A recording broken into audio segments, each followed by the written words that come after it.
एक प्रश्न है जो कि रेलवे भर्ती परीक्षा में पूछा गया है, इसे हम देखते हैं। 5 पुरुष किसी दीवार को 12 दिन में बना लेते हैं, तो मूल दीवार से 50% अधिक दीवार 10 दिन में बनाने के लिए कितने पुरुषों की आवश्यकता होगी? इस प्रकार के सवाल को लगाने के लिए आप एक ट्रिक याद कर लीजिए।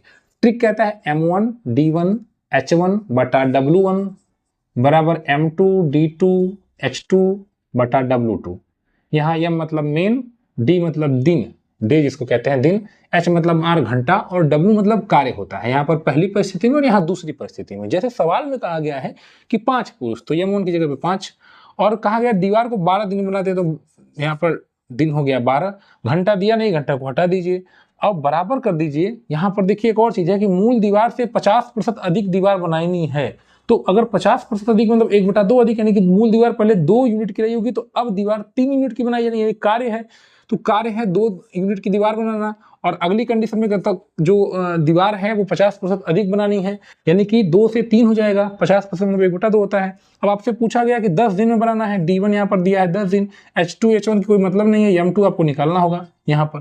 तो अब आप इसको हल कर लीजिए सर। 2 छक्का 12 हो जाएगा, 5 छक्का 30 हो जाएगा, 30 का 0 0 कट जाएगा, और यहाँ पर M2 बराबर हो जाएगा 3 गुणे 3। समझ रहे हैं?